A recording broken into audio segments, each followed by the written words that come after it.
Camera comparison now between the Pixel 7 Pro and the iPhone 14 Pro Max and the Samsung Galaxy S22 Ultra. So these are the front-facing cameras. All three do support 4K, and I'm shooting 4K 30 right here. Obviously it's using electronic image stabilization. So we've got 10 megapixels versus 40 megapixels versus 12.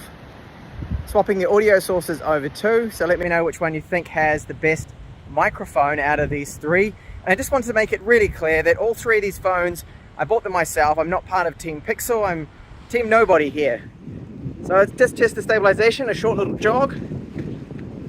And now I'll swap over to the rear cameras. Rear 4K 30 frames per second. So we've got a 50 megapixel sensor, 48 megapixel sensor, and 108. All of them have optical image stabilization and electronic. So just walking ahead here, I can see it looks like it is the Pixel that has the biggest crop here. Now I haven't put it in a super steady mode or anything like that. I'm just gonna jog ahead a little and go down these steps.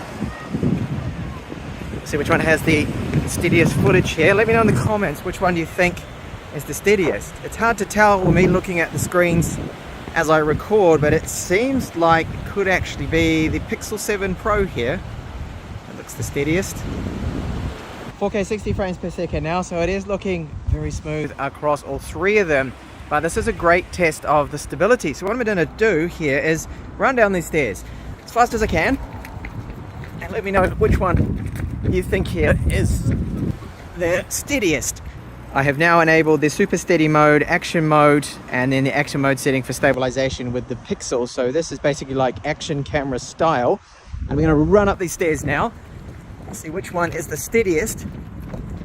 Now it does lower down the resolution because it's using some aggressive image stabilization with these super steady modes or action modes. So still keeping with 4K 30 frames per second, these are the ultra wide cameras. Now I'm going to pan around here as slow as possible with all three, and let me know which one you think has the least jitter, that stutter that you see when you pan around sometimes. Hopefully all three of them are smooth. They are, after all, flagships. So I'm just going to jog up stairs again here of Las Rodas, testing out the stability. See which one is the steadiest. As I go up here, so it's all electronic image stabilization, and I am swapping over the audio sources. There should be no wind noise on any of these because it isn't really that windy today. An ultra wide video now, 4K 60 frames per second this time. So again, which one do you think looks the steadiest? I'm just walking ahead, I'm not running or anything just yet. I'm gonna pan around now. Hopefully no jitter coming through. This is where it's probably going to happen, especially with the sun's position right now here in the afternoon. So they should be perfectly smooth. And now just to like jog ahead, testing out that stabilization with the ultra wides at 4K 60. All right, so this is now a cinematic video, which is called portrait video with the S22 Ultra. So which one here do you think is doing the best job of blurring out the background and keeping my daughter and Vera here in focus? Vera, yeah. So let us know, let me know in the comments. This is zoom video now with our zoom camera. So we have a 5x optical versus a 3x optical, and then a 10x optical with the Samsung. So of course the 10x optical is going to win here. The periscope camera tends to shake around a little bit more though. So does it actually give us usable video quality? Probably not. I can go over to the 3x camera too, so we can look at all of those. And of course you can apply a bit of digital zoom, which I will do now. So first to the iPhone, I'm going to bring that up to 5x, and I will just bring that up to 5x here with the S22 Ultra, and I'll take it up to 10 here now with the Pixel. So that is 10x, and 10x now with the iPhone. I wouldn't do that. In fact, that's 9x at the moment, and then we can go over to that 10x optical. and apply up to 20 times here with the S22 Ultra. It doesn't look good. I would not be using zoom with video with these phones. Finally, for video, this is 4K 30 low light footage. So you can see all those lens flare, the reflections with the iPhone in the sea there. It looks really bad.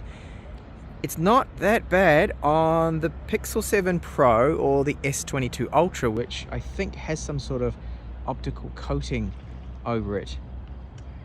So the iPhone is showing that the worst. What about as I walk ahead? Are we seeing more noticeable jarring coming through with one of these? Looks like the Pixel 7 Pro might be the steadiest here. Ultra wide low light footage now. It looks like to me the Pixel is possibly the worst, and the iPhone is looking like it has the sharpest image. All three of them don't really look that great. I would not be shooting ultra wide low light with these phones. And over to our stills now. So this shot of my cat Vera here, the S22 Ultra, it kind of kills the details on the black. The Pixel 7 Pro looks good, but it's almost too artificial with those details in her black fur. And then the iPhone 14 Pro Max, well, I don't know what happened here. The focus is off. And yes, I did tap on her face. I was aiming for her nose with the focus, but the iPhone somehow got that wrong. It sometimes does happen there. So if I was going to pick a winner, probably have to be the Pixel 7 Pro here. Front-facing portrait shot here. So I like the S22 Ultra. It has the best stitching. Just look at my messy hair at the top. It did end up stitching out my face the best. Has the best colors here. I find the Pixel 7 Pro to be maybe a little too warm, a little too bright. The iPhone is quite bright as well. Almost seems overexposed, but not quite. I think, yeah, definitely the S22 Ultra, the more natural shot here and the best colors. Rear portrait photo. So the iPhone 14 Pro Max here to me looks a little too bright. It's also a bit over processed. The Pixel 7 Pro, look at the textures in her shirt. The other two phones didn't get that, but I do like the colors of the S22 Ultra. The S22 Ultra did have the best stitching around my daughter's hair on the left-hand side. Now for this photo, the pint of beer, I think it's the iPhone 14 Pro Max that got this shot. Now it's all subjective, but I do prefer the background blur of the iPhone 14 Pro Max. It looks a little too bright, the HDR on the Pixel 7 Pro. And when you zoom in, you can see the focus on the subject, which is the pint of beer here, does look the best on the 14 Pro Max. Now if we look at the colors, they are very similar. But more true to life is the S22 Ultra, and generally I do see this in most of the daytime photos.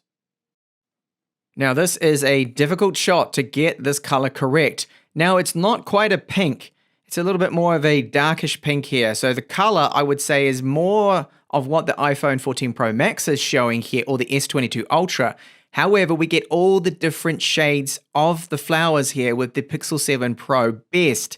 The S22 Ultra, there's quite a bit of clipping going on with the colors, and the 14 Pro Max 2 does have a bit of clipping there. So the Pixel 7 Pro, even though the color is a little off, it should be slightly darker shade of pink, it is the winner here.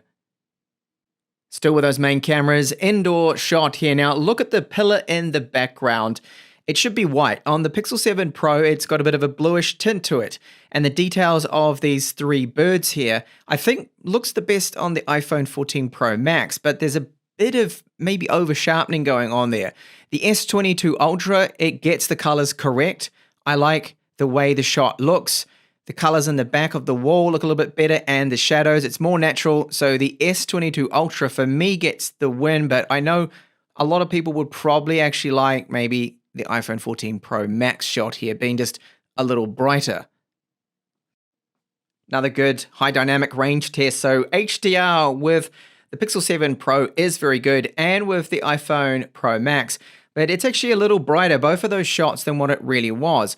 Now look at the sky here. The Pixel 7 Pro has oversaturated the sky. The sky looked a little more the shade of blue that we're seeing with the Galaxy S22 Ultra.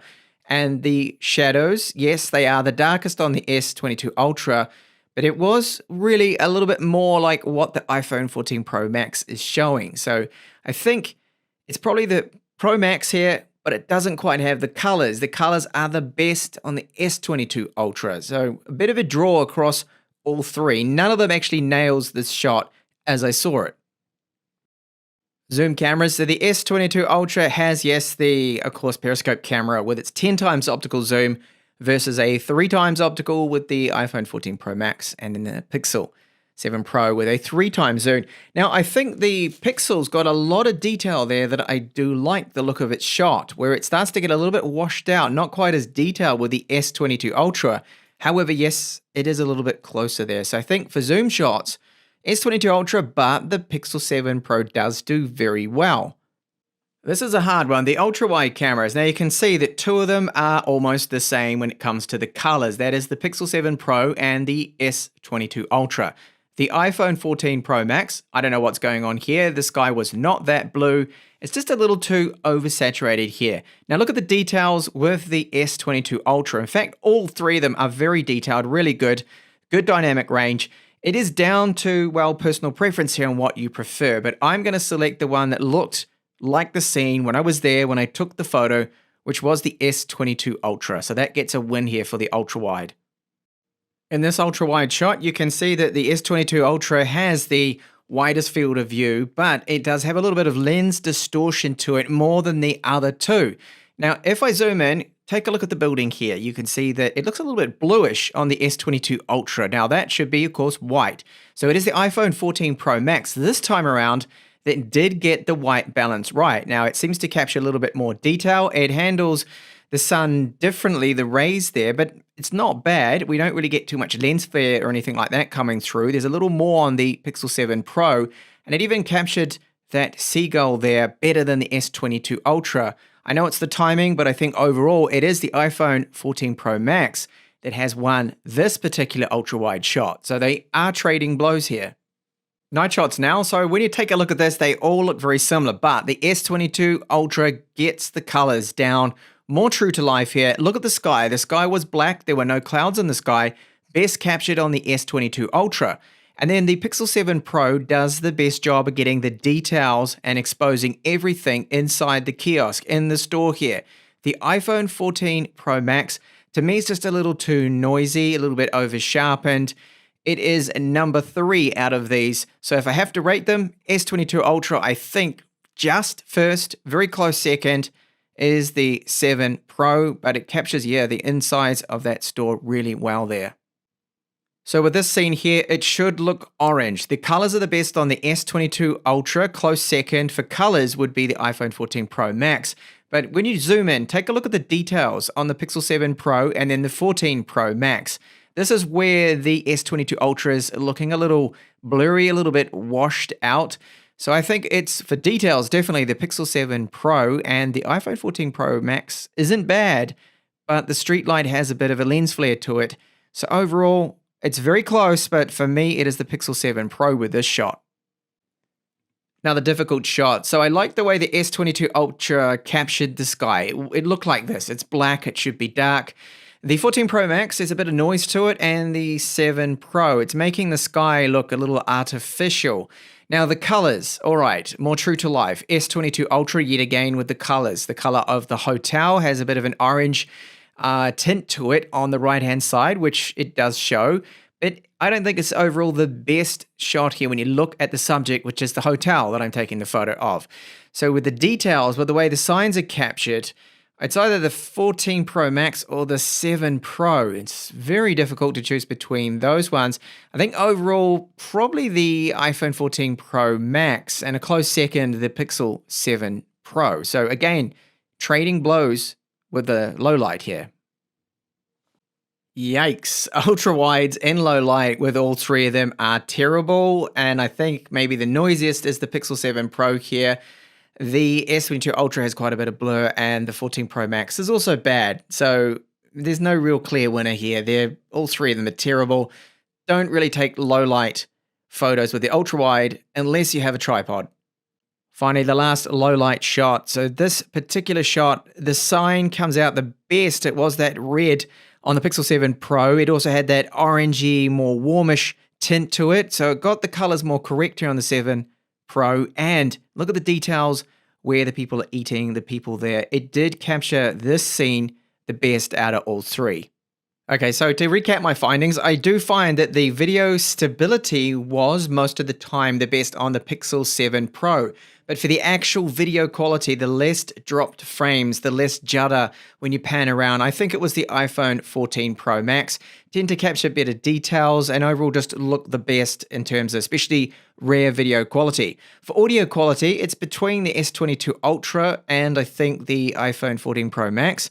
Although the Pixel was pretty good, it wasn't bad. So they're really all kind of about the same when it comes to audio quality. But I think I heard just a little bit more wind noise coming through on the 7 Pro, the Pixel 7 Pro. So for stills, I think daytime stills overall, just averaging here, the S22 Ultra had the best colors, best portrait shots, best stitching. And low light, you saw with the low light that they were trading blows. So overall, I couldn't really pick a definite winner there for low light photography. Probably the S22 Ultra for the colors at least, but then at times the Pixel 7 Pro had more detail. The iPhone 14 Pro Max also did very well. So you can't go wrong with any of these three, but it just depends on your overall tastes in shots. If you like more true to life colors, probably go for the S22 Ultra, and if you want that really good zoom. But if you want the best video quality, the iPhone 14 Pro Max, I think overall is the one to go for video at least. Thanks a lot for watching this detailed in-depth camera comparison. I hope you did like it. Please do give a thumbs up. That helps out the YouTube algorithm, and I'll see you in the next one.